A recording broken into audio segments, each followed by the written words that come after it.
رب اشرح لی صدری ویسر لی امری واحلل عقدۃ من لسانی یفقہوا قولی آمین یا رب العالمین۔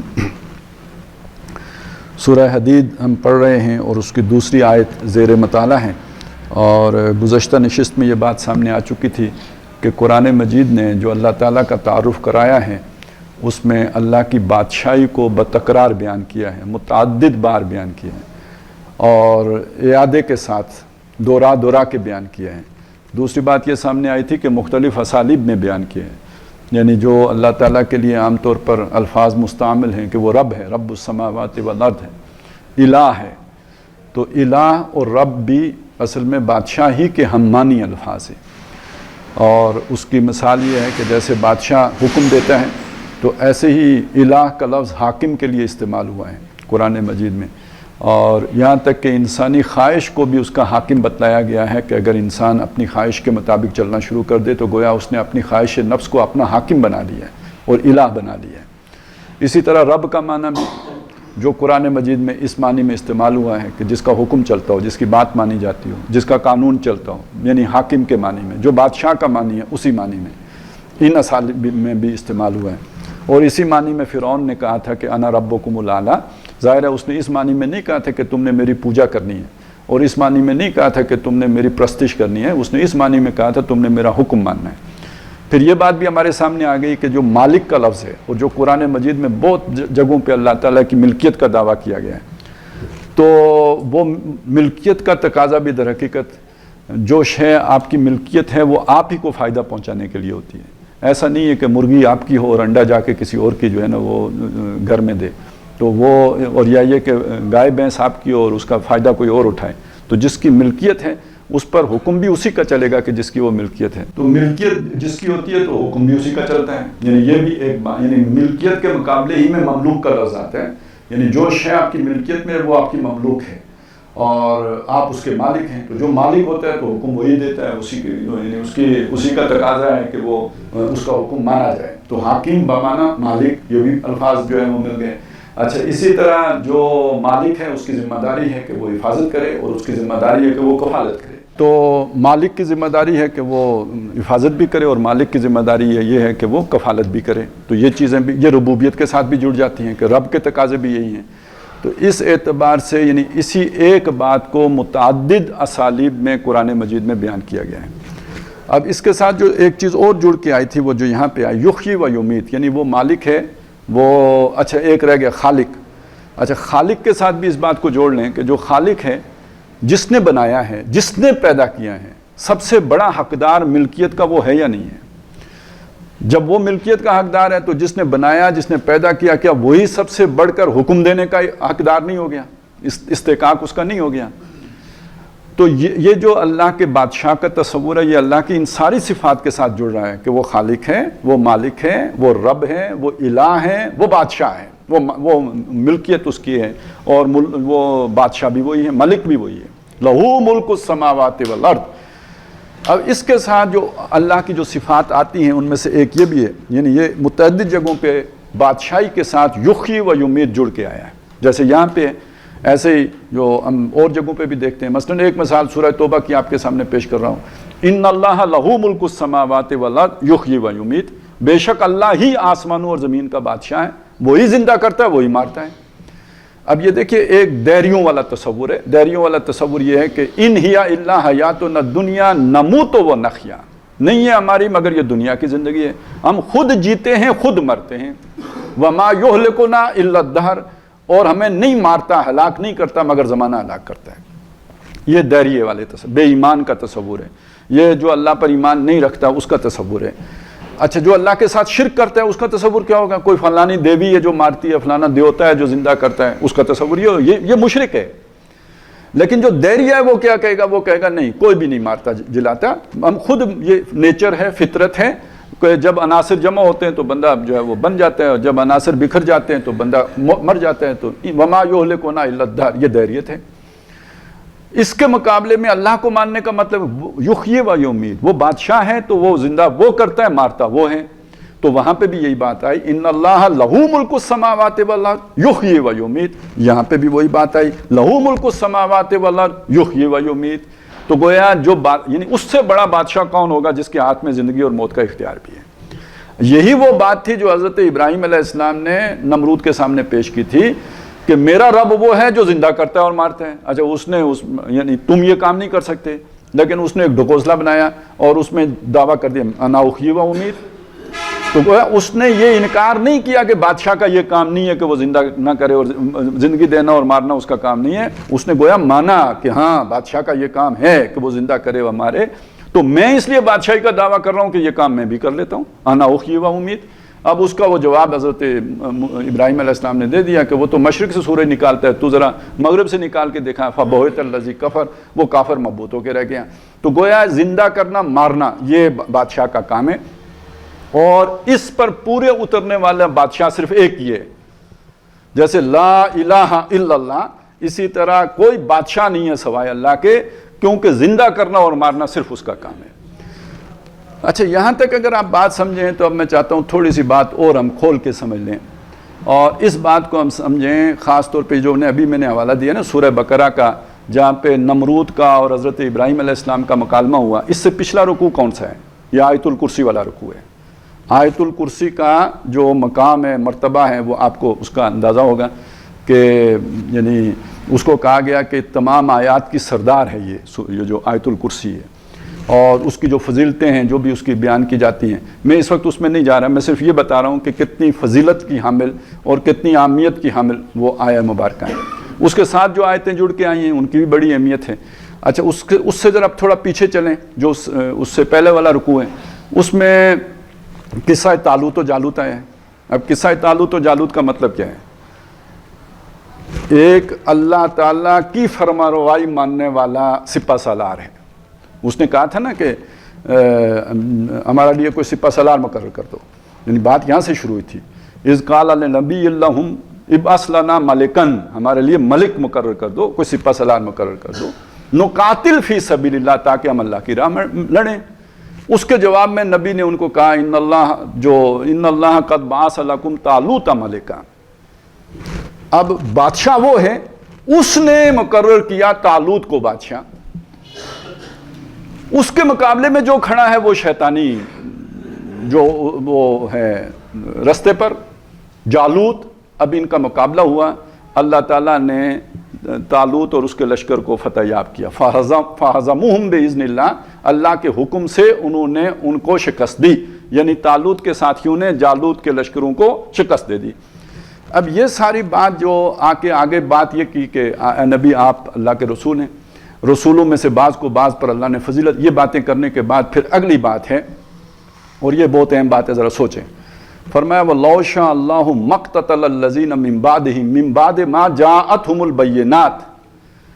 اگر اللہ چاہتا تو جب لوگوں کے پاس بینات آ چکی تھی تو اس کے بعد وہ جنگ و جدال نہ کرتے، قتال نہ کرتے. قتال کا لفظ مَا اقْتَتَلَ الَّذِينَ مِن بَعْدِهِم مِن بَعْدِ مَا جَاءَتْهُمُ الْبَيِّنَاتُ وَلَٰكِنِ اخْتَلَفُوا، لیکن لوگوں نے اختلاف کیا. یہ کیا اختلاف ہے یہاں پہ؟ پچھلا سیاق و سباق دیکھیں نا، کیا اختلاف ہے؟ پیچھے جنگ ہوئی ہے نا، ابھی طالوت و جالوت کی جنگ ہوئی ہے نا، کیا اختلاف ہے؟ یہ کوئی نماز پڑھنے کے طریقے کا اختلاف تھا؟ یہ روزوں کی تعداد کا اختلاف تھا؟ جھگڑا کیا ہے؟ بادشاہی تیری یا بادشاہی میرے رب کی؟ جھگڑا تو یہ ہے نا. طالوت کس کی طرف سے تھا؟ جو اپنے رب اللہ کو بادشاہ مان رہا ہے. اور جالوت کس کی طرف سے تھا؟ جو کہتا ہے میں بادشاہ ہوں. یہ جھگڑا ہوا ہے. اب اس کو ذہن میں رکھیں، جھگڑا یہ ہوا، اس وجہ سے جنگ ہوئی. اور اگر لوگ اس اللہ کے تصور کو مان لیتے سارے تو جنگ نہ ہوتی. اب آپ سوچیں، نمازوں پہ جنگ نہیں ہوتی، روزوں پہ جنگ نہیں ہوتی. جنگ جب بھی ہوتی ہے تو بادشاہی پہ ہوتی ہے. ایک سلطنت میں دو بادشاہ نہیں ہو سکتے. اگر آپ اللہ کو بادشاہ مان لیں تو فرعون کو بادشاہ نہیں مان سکتے، اور اگر آپ فرعون کو بادشاہ مان لیں تو پھر اللہ کو آپ بادشاہ کی حیثیت سے نہیں مان سکتے. پھر آپ یہی کہیں گے کہ الہ ہے، رب ہے. اور الہ کا مطلب یہ ہوتا ہے کہ جس کو نماز پڑھیں، رب کا مطلب یہ ہوتا ہے جس کو سجدہ کریں. اللہ خیر صلی. اب رب اور الہ اس معنی میں آپ نہیں لے سکتے کہ جس کا معنی بادشاہ بنتا ہے، کیونکہ آپ کا اور فرعون کا پھر ٹکراؤ ہے، کیونکہ وہ کہتا ہے میں بادشاہ ہوں. اس کو ذہن میں رکھیں، یعنی جنگ کی بنیاد یہ بنتی ہے، اس کے بغیر جنگ نہیں ہوتی. آگے چلیں. اس کے بعد آ گیا، یعنی اس آیت یعنی یہ بات بتانے کے بعد جو بات آگے کہی گئی وہ یہ مسلمانوں کو جب خطاب کیا، یہ آیت الکرسی والا رکوع اب آ جائے گا. یا ایھا الذین آمنوا، اے وہ لوگوں جو ایمان لائے ہو، انفقوا فی سبیل اللہ، لگاؤ اللہ کی راہ میں. من طیبات ما رزقناکم من قبل ان یاتی یوم لا بیع فیہ ولا خلۃ ولا شفاء. وہ قیامت کا دن آنے سے پہلے پہلے لگا دو اللہ کی راہ میں، کیونکہ اس کو بادشاہ مانا ہے، سب کچھ اس کی راہ میں کھپا دو. اس کے بعد پھر نہ کوئی سفارش کام آئے گی، نہ دوستی کام آئے گی، اور نہ یہ کہ وہاں پہ کوئی چھٹکارا ہے، وہ تو بس تمہارا عمل ہی کام آئے گا. اور عمل یہ وفاداری اللہ کے ساتھ تھی یا نہیں تھی. اب آیت الکرسی، اس میں اللہ کا تعارف ہے، کس اللہ کو مانا ہے. پہلی بات ہی لا الہ آ گئی، کوئی الہ نہیں ہے. اب الہ کا معنی آپ نے کون سا لینا ہے؟ جس کی پرستش کی جاتی ہے یا جس کو بادشاہ مانا جاتا ہے، جس کو حاکم مانا جاتے ہیں. الحی القیوم، یہ وہ الہ ہیں جو خود قائم ہے، خود زندہ ہے، اس کو کوئی موت نہیں آتی. الحی القیوم، بلکہ لا تاخذہ سنۃ ولا نوم، ایسا بادشاہ، ایسا حفاظت کرنے والا، ایسی نگرانی کرنے والا، ایسی نظر رکھنے والا جس کو نہ نیند آتی ہے نہ اونگ آتی ہے. لہو ما فی السماوات و ما فی الارض. اب دیکھیے اسی کے ہیں بادشاہ، وہ آسمان بھی اور زمین کو، تو بادشاہی اسی کی ہوگی نا. جب ہیں اس کے مالک وہ ہے، حق اس کا ہے ملکیت کا، تو اس پر بادشاہی بھی اسی کی ہوگی. لہو ما فی السماوات و ما فی الارض من ذا الذی یشفع عندہ. دیکھیے بات اگر صرف چند رسومات عبودیت کی ہوتی تو یہ سفارش کا تصور بیچ میں. سفارش کس کے سامنے کرتے ہیں؟ کسی صاحب اختیار کے سامنے کی جاتی ہے نا. جس نے کوئی فیصلہ کرنا ہو اس صورت میں یا اس صورت میں، جس نے کوئی سلیکشن کرنی ہو، جس نے کسی کو سزا دینی ہو، کسی کو جزا دینی ہو، جس نے کسی کو انعام دینا ہو، کسی کو نوکری پہ رکھنا ہو، اس کے سامنے سفارش کی جاتی ہے نا. تو گویا یہاں سفارش کا مطلب جب بات آ گئی تو اس کو اس تصور کے ساتھ آئیے. من ذا الذی یشفع عندہ الا باذن. وہ ایسا بادشاہ ہے اس کی اجازت کے بغیر کوئی اس کے سامنے چوں نہیں کر سکتا، بول نہیں سکتا. لا یتکلمون الا من اذن له الرحمن وقال صوابا. کوئی نہیں بول سکتا مگر اسی کو، وہی بول سکتا ہے جس کو رحمان نے اجازت دی ہو. لیکن اجازت دینے کا مطلب نہیں جو منہ میں آئے بول دے، نہیں، صحیح بات کہے گا، صواب، درست بات کہے گا. یعلم ما بین ایدیہم وما خلفہم. سفارش تو اس لیے کہ دنیا میں تو کرتے ہیں اس لیے کہ دوسرے کو پتہ نہیں ہوتا. اس کے سامنے کیا ضرورت ہے، اسے تو سب پتہ ہے. وہ جانتا ہے جو کچھ لوگوں کے سامنے ہے، جو کچھ لوگوں کے پیچھے ہے. ولا یحیطون بعلمہ من شیء. اس کے علم میں سے لوگ کوئی شے بھی نہیں پا سکتے، احاطہ نہیں کر سکتے. اس کا علم، اس کے مقابلے میں انسانوں کا علم، اس کی کیا حیثیت ہے. اس کا علم اگر سمندر مانا جائے تو تمام انسانوں کے علم کو جو ہے وہ جتنا سوئی سمندر میں ڈبو کے نکالیں تو جتنا پانی اس کے ساتھ لگے گا اتنا بھی نہیں مانا جا سکتا. الا بما شاء، مگر اتنا لوگوں کو پتا ہو سکتا ہے جتنا وہ خود بتا دے. اب پھر دیکھیے وسع کرسیہ السماوات والارض. اس کی کرسی، اس کی یعنی اقتدار. کرسی کس چیز کا استعارہ ہے؟ کرسی پہ کون بیٹھتا ہے؟ بادشاہ. کہیں عرش کا لفظ آئے گا، کہیں کرسی کا لفظ آیا، یہاں پہ کرسی کا لفظ آ گیا. اس کی کرسی وسیع ہے، پھیلی ہوئی ہے، یعنی اس کا اقتدار پھیلا ہوا ہے. اس کی اب جو جہاں پھر چونکہ وہ ایک رحیم اور شفیق ذات ہے، لہٰذا اس کی رحمت بھی در حقیقت جو پھیلی ہوئی ہے تو اس کے اقتدار ہی کا اظہار ہے. وہ ایک رحیم و شفیق بادشاہ. تو وسع رحمت ربی، میرے رب کی رحمت پھیلی ہوئی ہے. تو وسع کرسیہ السماوات والارض، اس کا اقتدار آسمانوں اور زمینوں پر قائم ہے. یعنی لہو ملک السماوات والارض کا دوسرا انداز جو ہے وسع کرسیہ السماوات والارض. میں نے بتایا تھا کہ دیکھیں رب کے کام میں اور مالک کے کام میں اور بادشاہ کے کام میں حفاظت کرنا شامل ہے یا نہیں؟ ولا یعودہ حفظہما. ان آسمانوں اور زمین کی حفاظت کرنا اسے تھکاتا نہیں ہے. تو گویا حفاظت وہ کر رہا ہے، قائم اس نے رکھے ہوئے ہیں. الحی القیوم ہے، خود زندہ ہے، باقی سب کو قائم رکھا ہوا ہے. اس نے قائم رکھا، یہ خود سے قائم نہیں ہے. یہ قوانین قدرت نہیں ہے جس کے بل پہ کائنات کھڑی ہے، نہیں. یہ آپ کو نظر یوں آتا ہے، یہ ایک طرح کا یہی تو دھوکہ ہے. اصل میں اس نے قائم رکھی ہوئی ہے. وَهُوَ الْعَلِيُّ الْعَظِيمُ. یہ اللہ کا تعارف، صرف اللہ کا تعارف کرا ہے اس پوری آیت میں. یہ اس کی عظمت ہے۔ اگلی بات یہ کہی کہ دیکھیں یہ اللہ اتنا قادر ہے نا،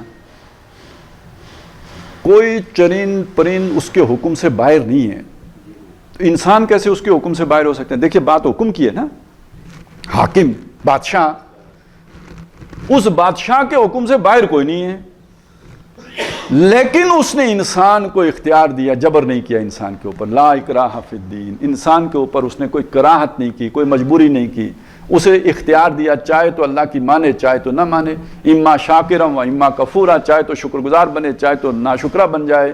لیکن اس کا یہ مطلب نہیں کہ وہ اگر چاہتا بھی تو انسان پھر بھی جو ہے وہ اختلاف کر دیتا، نہیں، وہ اللہ نے چھوٹ دی ہے تب اختلاف، یہ وہ اختلاف والی آیت کے ساتھ مضمون جڑ جائے گا کہ وَلَوْ شَاءَ اللَّهُ مَخْتَلَفُوا، اگر اللہ چاہتا تو وہ نہیں اختلاف کرتے، وَلَٰكِنَّ اللَّهَ يَفْعَلُ مَا يُرِيدُ، لیکن اللہ کرتا ہے جو چاہتا ہے، اس نے اختلاف کرنے دیا تو اس کا وجہ یہ ہے کہ اس نے یہ دین کے اندر جبر نہیں رکھا ہے، اختیار ہے لوگوں کو دیا ہے کہ چاہو تو مانو تو چاہو تو نہ مانو۔ لیکن یہ کہ اللہ کو ماننے کا مطلب کیا ہے؟ فَمَن يَكْفُرْ بِالطَّاغُوتِ وَيُؤْمِن بِاللَّهِ، یہ ہے اصل میں وہ جو اوپر آیا تھا نا، جنگ کیوں ہوتی ہے؟ اگر آپ دنیا کے بادشاہ کو بھی مانیں اور اللہ کو بھی بادشاہ مانیں تو جنگ نہیں ہوگی، ٹھیک ہے نا، نہیں ہوگی۔ جہاں مجبوری آئی وہاں اللہ کو پیچھے ڈال دیا، دنیا والوں کو آگے رکھ لیا، کیونکہ ان کی تو پولیس گھر آ جاتی ہے، اللہ کے فرشتے تو جب مریں گے تو پکڑیں گے نا، ابھی تو اللہ نے چھوٹ دی ہوئی ہے، لہٰذا انسان اپنی اس فوری ضرورت کے تحت اللہ کی پیچھے ڈال دیتا ہے اور دنیا کے جو بھی مجبوری ہے اس کو آگے رکھ لیتے ہیں۔ لیکن یہاں پہ ایک بات کہی ہے، اور اوپر یہ کہا تھا کہ اختلاف کیا؟ ایمان اور کفر کا اختلاف ہے۔ فمن آمن ومن کفر، کچھ وہ ہیں جو ایمان لائے اور کچھ وہ ہیں جنہوں نے کفر، یہ اختلاف ہوتا ہے جس کی وجہ سے جنگ ہوتی ہے۔ اگر یہ اختلاف یہ صورت اختیار کر لے کہ آپ مکس کر لیں دونوں کو تو پھر کو ایگزسٹنس ہوگی، مل کے رہیں گے۔ لیکن آپ کہیں میں صرف اللہ کی مانوں گا تو لڑائی ہے۔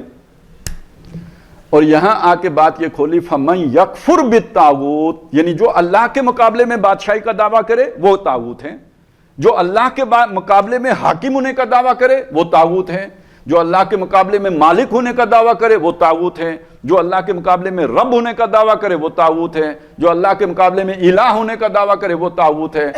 ایسے طاغوت کا انکار کرنے کے بعد جس نے ایمان لایا ہو فَقَدِ اسْتَمْسَكَ بِالْعُرْوَةِ الْوُثْقَىٰ، اس نے مضبوط کنڈا پکڑا ہے، بڑے بادشاہ کا ہاتھ اس نے تھاما ہے۔ یہ جو ہم اب دیکھیے کلمے کا مطلب یہاں سمجھ میں آئے گا، لا الہ، ٹھیک ہے نا، اب لا الہ یہاں سمجھ میں، یعنی یکفر بالطاغوت، یہ لا الہ کہ کوئی الہ نہیں، کوئی بادشاہ نہیں، کوئی حاکم نہیں، کوئی خالق نہیں الا اللہ، سوائے اللہ کے۔ لہٰذا اگر کوئی اس کا دعوے دار ہو تو اس کا انکار کرنا فرض ہو جائے گا یا نہیں ہو جائے گا؟ اس کا انکار کیے بغیر اللہ کو ماننا کوئی معنی ہی نہیں رکھتا ہے۔ لہذا فَمَن يَكْفُرْ بِالطَّاغُوتِ وَيُؤْمِن بِاللَّهِ، اور اللہ پر ایمان لایا، فَقَدِ اسْتَمْسَكَ بِالْعُرْوَةِ الْوُثْقَىٰ لَا انفصام لَهَا، اس نے وہ ہاتھ پکڑا ہے جو کبھی چھٹتا نہیں۔ اور اللہ کیسے پکڑتا ہے، کیسے مدد کرتا ہے؟ اللہ ولی الذین آمنوا، اللہ ایمان والوں کا ولی ہے، دوستی ہو گئی ہے۔ یخرجہم من الظلمات الی النور، اندھیاروں سے نکال کر روشنی میں لاتا ہے۔ یہ باقی جو بادشاہ بنتے ہیں چونکہ جھوٹے بادشاہ ہیں، طاغوت ہیں، فتنہ ہیں، یہ گڑبڑی ہیں، یہ ظالم ہیں، ان کا پھیلایا ہوا اندھیرا ہوتا ہے۔ یہ روشنی نہیں دیتے، یہ اندھیرا دیتے ہیں، کیونکہ یہ خود بے بنیاد کھڑے ہوتے ہیں۔ ان اندھیاروں سے نکال کر اللہ روشنی میں لاتے ہیں۔ اللہ ولی الذین آمنوا یخرجہم من الظلمات الی النور والذین کفروا، جو کافر ہیں، اولیاءہم الطاغوت، ان کے دوست طاغوت ہوتے ہیں، جو اللہ کے مقابلے میں بادشاہ بنے ہوئے ہوتے ہیں وہ ان کے دوست ہوتے ہیں۔ وہ کیا کرتے ہیں؟ یخرجونہم من النور الی الظلمات، وہ انہیں روشنی سے نکال کے اندھیاروں میں لے جاتے ہیں۔ اب وہ اختلاف ولایت کا اختلاف ہو گیا، فَمِنْهُمْ مَنْ آمَنَ وَمِنْهُمْ مَنْ کَفَرَ۔ آمن کا مطلب کیا نکلا؟ اللہ کو ماننا۔ کفر کا مطلب کیا نکلا؟ اللہ کے علاوہ کسی اور کو الہ مان لینا، رب مان لینا، مالک مان لینا اور ملک مان لینا، یہ کفر ہے۔ یہ والا کفر یہ در حقیقت اس کفر کا کفر کر کے جو ایمان لائے گا اس کا مستحکم ایمان ہے. فمن یکفر بالطاغوت ویؤمن باللہ. اب یہ جو فرق ہو گیا اس میں دو ولایتیں قائم ہو گئیں، کچھ طاغوت کے دوست ہو گئے اور کچھ اللہ کے دوست ہو گئے. تو اللہ ایمان والوں کا دوست ہے اور شیطان یا طاغوت وہ کفر کرنے والوں کا دوست ہے. اور دونوں کے رویے کیا ہیں؟ یہ ان کا جس نے اللہ کا ہاتھ پکڑ لیا وہ انہیں روشنی کی طرف لے کے جاتا ہے، جس نے شیطانوں کا ہاتھ پکڑا وہ انہیں اندھیاروں کی طرف لے کے جاتے ہیں. اب اس سے اگلی اس کے فوری بعد وہ پھر ایک مثال آ گئی، جیسے طالوت و جالوت کی مثال آئی تھی ایسے ایک اور مثال آ گئی، وہ ہے نمرود کا اور ابراہیم علیہ السلام کا وہ واقعہ جو میں پہلے بیان کر چکا ہوں، کہ جس میں ابراہیم علیہ السلام جن کو اللہ کی روشنی ملی ہوئی ہے وہ کہتے ہیں کہ میرا رب وہ ہے کہ جو زندہ کرتا ہے اور مارتا ہے. یہ جو خود طاغوت بن کے رب ہونے کا دعوے دار ہے، بادشاہ ہونے کا دعویٰ دار ہے، وہ کہتا ہے انا احیی و امید. اب وہ ابراہیم علیہ السلام نے اسے چپ کرایا، یعنی ایک روشنی ہر جگہ پہ پھیلا دی کہ اصل بادشاہ کون ہے، یہ حقیقت واضح کر دی. لیکن اس کو نہیں سمجھ آئی، مبہوت تھا، مبہوت رہا، اور بتا دیا اللہ نے کہ واللہ لا یہدی القوم الظالمین، اللہ ظالموں کو ہدایت نہیں دیتا. یہ ظلم کیا ہوتا ہے؟ شرک. یہ کون سا شرک ہے یہاں جس کا ذکر تھا؟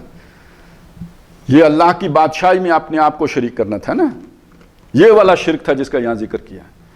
دوسری چیز دیکھیے جو یہاں پہ آ رہی ہے، اللہ کی جو بھی بادشاہ ہوتا ہے یحیی و یمیت والی، اس کے ساتھ اب اگلا واقعہ آ گیا. او کالذی مر علی قریۃ وہی خاویۃ علی عروشہا. دوسری مثال اس شخص کی ہے جو گزرا ایک بستی میں سے جو گری پڑی ہوئی تھی اپنی چھتوں پر، یعنی چھتیں نیچی تھیں، بستی کے باقی دیواریں اوپر ہو گئی تھیں، تل پٹ ہو گئی جسے ہم کہتے ہیں نا، الٹ پلٹ ہو گئی تھی، تباہ برباد. ویسے یہ تفسیری نقطہ ہے، کہتے ہیں کہ یہ حضرت عزیر علیہ السلام تھی، اور یہ جو بستی تھی یہ یروشلم کی بستی تھی. یہ حضرت مسیح علیہ السلام سے 587 سال پہلے، یعنی آج سے تقریباً 2600 سال پہلے کی بات ہے، کہ جب ایک بادشاہ تھا بخت نصر عراق کا، اس نے جا کے حملہ کیا تھا، 6 لاکھ یہودی قتل کر دیے تھے، 6 لاکھ کو غلام بنا کے بیبلونیا لے گیا تھا اور ہیکل سلیمانی تباہ کر دیا تھا اور تورات گم کر دی تھی، اور لاکھوں لوگ، 6 لاکھ لوگ قتل ہو گئے.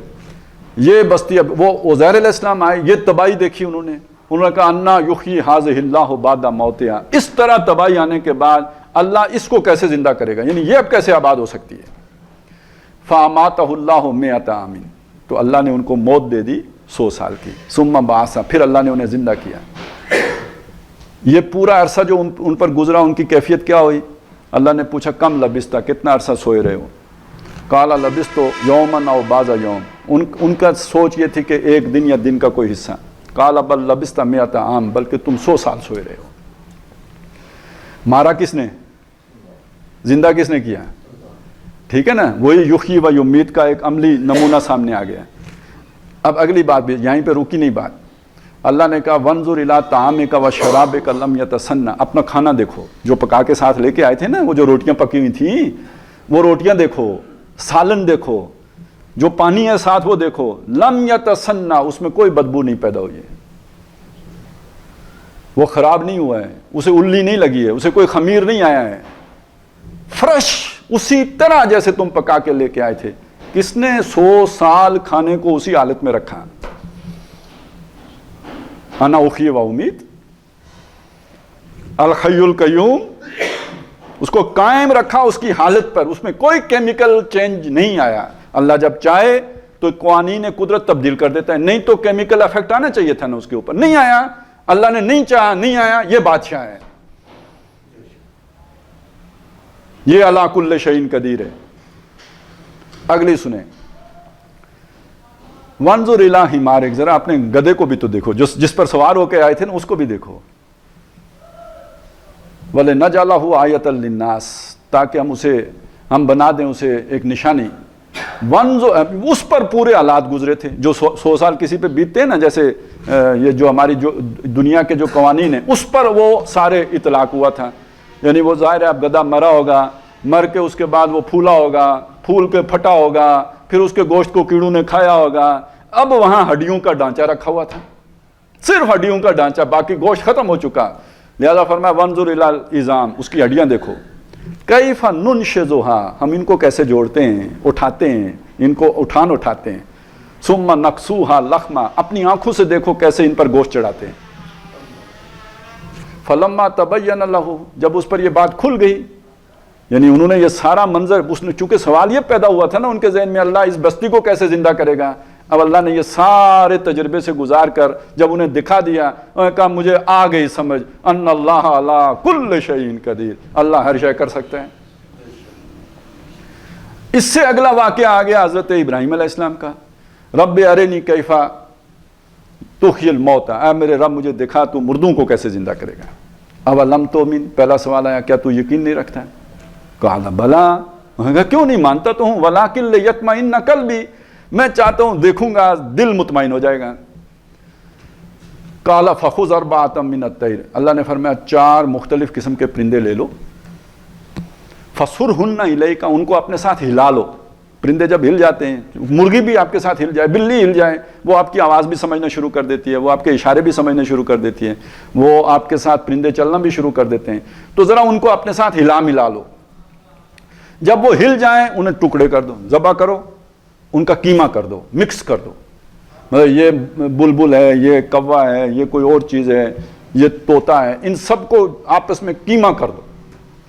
مکس کرنے کے بعد فجعل علی کل جبل منہن جزءا، ان کا ایک ایک جز ایک ایک پہاڑ پر، یعنی ایک اس پہاڑ پر، ایک اس پہاڑ پر، ایک ادھر شمال میں، ایک جنوب میں، علیحدہ علیحدہ پہاڑوں پر رکھ دو۔ ثم ادعوہن، پھر جس آواز سے انہیں پکارا کرتے تھے اس آواز سے انہیں پکارو، سیٹی بجاتے تو سیٹی بجاؤ، یا جو طریقہ ہوتا ہے کہ جیسے مرغیوں کو بلاتے ہیں، جو جس طریقے سے بلاتے تھے وہ بلاؤ، یاتینک سعیا، وہ زندہ ہو کے تمہارے پاس آ جائیں گے۔ وَعْلَمْ أَنَّ اللَّهَ عَزِيزٌ حَكِيمٌ، جان لے اللہ زبردست اور حکمت والا ہے۔ اب سمجھ میں آ گئی نا، بادشاہ زندہ بھی کرتا ہے مارتا ہے، بادشاہ علی کل شیء قدیر ہوتا ہے، بادشاہ بکل شیء علیم ہوتا ہے۔ یہ ساری صفات کس کے ساتھ پورے طور پر منطبق ہوتی ہیں، کس پر یہ فٹ آتی ہیں، کس کو جچتی ہیں، کس کو راس آتی ہیں، کس کے ساتھ جو ہے ان کو یوں سمجھے کہ یہ پوری طرح ہم آہنگ ہوتی ہیں۔ یہ سوائے اللہ کے علاوہ کون سا ایسا بادشاہ ہے جس پر یہ ساری صفات جو ہے نا وہ فٹ آتی ہوں۔ اب بندہ اسی کو بادشاہ نہ مانے اور کہے وہ تو صرف سجدے مانگتا ہے، وہ تو صرف جو ہے نا رکوع مانگتا ہے، وہ تو صرف تسبیح مانگتا ہے، اس سے بڑا پاگل پن کیا ہوگا؟ تو اب یہ اس چیز کو دیکھیے، لہو ملک السماوات والارض یحیی و یمیت، وہ زندہ کرتا ہے وہ مارتا ہے۔ اب آخری آیت کی تو وضاحت ہوگی نا، وہو علی کل شیء قدیر، وہ ہر شے کے اوپر قادر ہے، مردوں کو زندہ کر سکتا ہے، آسمان زمین بنا سکتا ہے، وہ تم مر جاؤ گے دوبارہ تمہیں اٹھا سکے گا، اس کے لیے کوئی ناممکن نہیں ہے، کوئی مشکل نہیں ہے۔ ذالک علی اللہ یسیر، یہ اللہ پر بہت آسان ہے، یہ تمہارا کوئی بادشاہ تو ایسا نہیں کر سکتا جن کو تم نے یہ کچھ بنایا ہوا ہے۔ تو ان کا انکار کر کے اس کو مانو۔ بہرحال یہ وہ ساری بات ہے جو ہمارے سامنے آئی، اللہ تعالیٰ کو بطور بادشاہ ماننا یہ ہے جو جھگڑے کی بنیاد بنتا ہے۔ اگر آپ اللہ کو بطور بادشاہ نہیں مانتے، جھگڑا کوئی نہیں ہے، کیونکہ یہ آلہہ والا ہے، آپ الہ والے ہیں، وہ اپنی جگہ پہ خوش، آپ اپنی جگہ پہ خوش، کو ایگزسٹنس۔ اور یہ قانون جو سیاست ہے، وہ امور سیاست، ان سے مذہب کا کوئی تعلق نہیں، ایسی بات ہے نا۔ ہاں، وہ تو پارلیمنٹ آزاد ہے، جو قانون سازی مرضی کرے، تو پھر جھگڑا کاہے کرے گا؟ آپ اگر یہ بات مان لیتے ہیں، لیکن آپ اگر یہ بات نہیں مانتے تو پھر جھگڑا کھڑا ہو جائے گا۔ لیکن اب اصل بات جو میں آپ کے سامنے رکھنا چاہتا ہوں وہ کیا ہے؟ وہ یہ ہے، اگر آپ نے یہ بادشاہ جو ہوتا ہے، بادشاہ یہ مذہبی تصور ہے یا سیاسی تصور ہے؟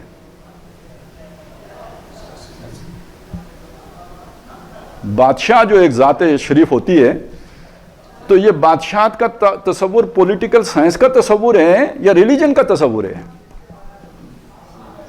جی، تو اگر قرآن مجید میں اللہ کا یہ تعارف کرایا گیا ہے، تو جو اللہ نے پھر اس کا ایک کنڈکٹ بنایا ہے، یوں سمجھے نا، آپ نے ایک کو بادشاہ بنایا تو پھر آپ کا اس کے ساتھ رشتہ کیا ہوگا؟ رعایا کا، مملوک کا، خادم کا، محکوم کا۔ یہ سارے معاملات جو ہیں یہ سیاست سے تعلق رکھتے ہیں یا نہیں رکھتے؟ پرستش تو اور چیز ہوئی، اس کا سیاست سے کوئی تعلق نہیں ہے۔ تحمید ہو، تسبیح ہو، اس کا سیاست سے کوئی تعلق نہیں ہے۔ لیکن جب آپ نے مانا کہ وہ بادشاہ ہیں تو بادشاہ کے مقابلے میں آپ کیا ہیں؟ اس کی رعایا ہیں. وہ آپ نے مانا بادشاہ ہیں یعنی حاکم ہیں، اس کے مقابلے میں آپ کیا ہیں؟ محکوم ہیں. ایک آدمی دو آدمیوں کا محکوم، دو بادشاہوں کا محکوم ہو سکتا ہے. ایک آدمی دو قوانین کو بیک وقت مان سکتا ہے. ایک ریاست میں بیک وقت دو بادشاہ ہو سکتے ہیں، یا ایک ریاست میں بیک وقت دو دین ہو سکتے ہیں، دو قانون چل سکتے ہیں. نہیں. تو یہ خالص، یہ جو توحید ہے نا، یہ والی توحید اگر آپ اسے مانیں، یہ خالص سیاسی تصور بنتا ہے. یہاں جھگڑا کھڑا ہوگا. اب دیکھیے جب 9/11 کے بعد وہ ایک جنگ شروع ہوئی تو لوگوں نے کہا جی امریکہ نے اسلام دشمنی کی ہے، اسلام پر حملہ کیا ہے. بش نے وضاحت کی، نے کہا نہیں، ہمارے اسلام کے ساتھ کوئی جھگڑا نہیں ہے، ہمارا پولیٹیکل اسلام کے ساتھ جھگڑا ہے. ٹھیک ہے. اب قرآن نے جس اسلام کا تصور پیش کیا ہے وہ کون سا ہے؟ Political Islam. تو بش کا اس کے ساتھ جھگڑا ہے یا نہیں؟ ٹھیک ہے. اگر آپ بش والے تصور والا اسلام لے آئیں تو بش کا کوئی جھگڑا نہیں ہے. اچھا اب سوچئے اگر موسیٰ علیہ السلام یہ والا اسلام پیش کرتے جو بش کے تصور والا ہے تو پھر فرعون کے ساتھ کیا جھگڑا تھا؟ وہاں بھی اصل جھگڑا تو یہ، فرعون نے کوئی نمازوں پہ تو پابندی نہیں لگانی تھی، وہ تو پڑھ رہے تھے اپنے گھروں میں. وہ کہتا ہے یہ میرے غلام ہیں، یہ کسی اور کے غلام نہیں ہو سکتے. انا ربکم الاعلی. جھگڑا یہ تھا. تو پولیٹیکل اسلام کل بھی جھگڑا، پولیٹیکل اسلام آج بھی جھگڑا. اختلاف کی وجہ یہ بنتی ہے، دو بادشاہ، دو رب، دو الہ. اور یہ جھگڑا آج بھی ہے، یہ کل بھی تھا، آج بھی ہے. اور یہ جب بھی کوئی اصل خدا کو مانے گا تو باقی جو جھوٹے خدا ہیں یا حاکم ہیں ان کے ساتھ جھگڑا کھڑا ہو جائے گا. تو اب یہاں تک یہ بات اچھا اس کے ساتھ ایک بات جوڑ لیں، جو بھی بادشاہ ہوتا ہے اس کے کوئی قوانین ہوتے ہیں یا نہیں ہوتے؟ وہ جو قوانین بناتا ہے اس میں قانون بنانے کی اتھارٹی کس کے پاس ہوتی ہے؟ اس کے اپنے پاس ہوتی ہے. جو بادشاہ ہوتا ہے نا، اس مستند ہیں ان کا فرمایا ہوا، اس کے منہ سے جو نکلتا ہوتا ہے وہ قانون ہوتا ہے. اسلام میں یہ حیثیت کس کے پاس ہے؟ اللہ کے پاس ہے. اور مصر میں یہ حیثیت کس کی تھی؟ فرعون کی تھی. اور اس سے پہلے جب فرعون سے پہلا دور تھا ہکساس کنگز کا، جب یوسف علیہ السلام مصر میں گئے تھے، اس وقت یہ اتھارٹی کس کے پاس تھی؟ بادشاہ کے پاس تھی. بڑا اہم واقعہ ہے جو پیش آیا تھا. یوسف علیہ السلام کے بھائی جو آئے تھے تو ان پر چوری کا الزام لگا. کہا گیا جی ہماری کوئی چیز چوری ہو گئی ہے اور ہمیں لگتا یہ ہے کہ تم لوگوں نے چوری کی ہے. تو یوسف علیہ السلام کے بھائیوں نے کہا کہ ہم چور نہیں ہیں، ہم تو اور کام سے آئے تھے. تو یوسف علیہ السلام نے یا ان کا جو بھی بندہ تھا اس نے پوچھا کہ اگر تم چور ثابت ہو گئے تو تمہاری سزا کیا ہے؟ اب دیکھیے یہ قانون کی بات آ گئی نا، کس قانون کے مطابق تم کیا سزا دیں گے تمہیں؟ انہوں نے جواب دیا کہ جی جس کے پاس سے سامان نکل آیا نا فَهُوَ جَزَاؤُهُ، بدلے میں اس کو رکھ لیں، غلام بنا کے رکھ لیں، وہ آپ کا غلام. یہ اور اسی طرح ہم ظالموں کو سزا دیتے ہیں. یعنی ہمارے قانون، جو ہمارے پاس قانون ہے کنعان میں، یعقوب علیہ السلام کی شریعت میں جو چور ہو اس کو غلام بنایا جاتا ہے. تو جس کے پاس سے وہ سامان نکل آئے اسی کو آپ رکھ لیں. اور یہی یوسف علیہ السلام چاہ رہے تھے کہ بھائیوں کے اوپر اپنی حقیقت کھولیں نا، اور جو سگا بھائی ہے اس کو واپس جانے نہ دیں. تو انہوں نے ان کے منہ سے وہ نکلا، اور جب ان کے سامان کے اندر سے وہ پیالہ نکل آیا جو بادشاہ کا گم ہو گیا تھا، تو اس کے بدلے میں بنیامین کو یوسف علیہ السلام نے اپنے پاس روک لیا. اب اس کو اللہ تعالیٰ نے کیسے بیان کیا؟ کذالک کدنا لیوسف، اس طرح ہم نے یوسف کے لیے تدبیر کی، پلان کیا، ہم نے کیا. اللہ کہتے ہیں ہم نے کیا. کذالک کدنا لیوسف وما کان لیاخذ اخاہ فی دین الملک. یوسف کے لیے ممکن نہیں تھا کہ بادشاہ کے دین میں بھائی کو اپنے پاس روک لیتا. یہاں دین کا کیا معنی ہوگا؟ بادشاہ کا قانون، بادشاہ کا ضابطہ. یعنی بادشاہ کے قانون میں جو چوری کی سزا تھی اس سزا میں وہ یہ نہیں تھی، وہ کوئی اور تھی. یہ تو ان کے اپنے منہ سے نکلا کہ ہمارے ہاں یہ معاملہ ہے. اب اس یہاں بادشاہ کو جو قانون ہے اس کو دین کہا گیا ہے. جو ضابطہ فوجداری ہے، کیونکہ چوری تو فوجداری جرم ہے نا، یہ مذہبی جرم تو نہیں ہے نا، یہ تو فوجداری جرم ہے. اس کے لیے قانون فوجداری حرکت میں آتا ہے. تو بادشاہ کا جو قانون فوجداری تھا اس میں یہ سزا نہیں تھی، لیکن یہ کہ دوسری سزا وہاں پہ جو انہوں نے خود پیش کی وہ یہ تھی. یہ کیا ہے؟ یہ دین الملک ہے. تو دین اللہ کیا ہوگا؟ دین اللہ جہاں پہ قانون بنانے کا اختیار اللہ کے پاس ہوگا، جو وہ فرمائے اس کو تسلیم کرنے کے لیے جو تیار ہوں، وہ دین اللہ میں داخل ہو گئے. اذا جاء نصر اللہ والفتح ورأیت الناس یدخلون فی دین اللہ. لوگ اللہ کے دین میں داخل ہو رہے ہیں کیونکہ اللہ کو بادشاہ مانا ہے تو اللہ کا کوئی قانون بھی ہوگا، اللہ کو بادشاہ مانا ہے تو اللہ کا کوئی ضابطہ بھی ہوگا، اللہ کو بادشاہ مانا ہے تو اللہ نے کچھ جو ہے وہ آپ کو حدود و قیود بھی بتائی ہوں گی. وہ اللہ کا دین ہے، وہ اللہ کا قانون ہے، وہ اللہ کا نظام ہے، وہ اللہ کا ضابطہ ہے، جہاں اتھارٹی اللہ کو مان کر اس کے قانون کے آگے سرنڈر کیا جائے. اب تقاضا کیا ہے؟ کوئی بھی بادشاہ کسی کو بھی خلاف قانون حرکت کرنے کی اجازت دے سکتا ہے؟ اس کا کیا مطلب ضابطہ کیا ہوتا ہے؟ ہم اپنے ملک کے قوانین کی تابعداری کریں گے، قانون نہیں توڑیں گے، قانون کا احترام کریں گے. قرآن کیا کہتا ہے؟ ادخلوا فی السلم کافہ، اسلام میں پورے کے پورے داخل ہو جاؤ. آدھا تیتر آدھا بٹیر نہیں چلے گا. اگر یہ کیا فتؤمنون ببعض الکتاب وتکفرون ببعض، کچھ مانا کچھ نہیں مانا، تو اس کا یہ مطلب ہے کہ اللہ کی بعض باتوں پر ایمان لائے اور بعض پر ایمان نہیں لائے. یہ بات تو اللہ کو گوارا نہیں ہے. فما جزاء من يفعل ذلك منكم الا خزي في الحیاۃ الدنیا ویوم القیامۃ يردون الى اشد العذاب. جو کوئی تم میں سے یہ کرے کہ اللہ کی کچھ باتیں مانے اور کچھ نہ مانے، اس کی نہیں ہے کوئی سزا سوائے اس کے کہ دنیا میں اللہ اسے ذلیل کرے اور قیامت کے دن انہیں سب سے زیادہ شدید عذاب میں ڈالے. یہ منافقت ہے. سب سے شدید عذاب میں منافق ہوگا. یہ منافقوں کا رویہ ہے کہ اللہ کی پوری بات نہ مانیں، کچھ مانیں اور کچھ چھوڑ دیں. نماز پڑھ لیں، جھوٹ نہ چھوڑیں، روزہ رکھ لیں لیکن حرام خوری نہ چھوڑیں.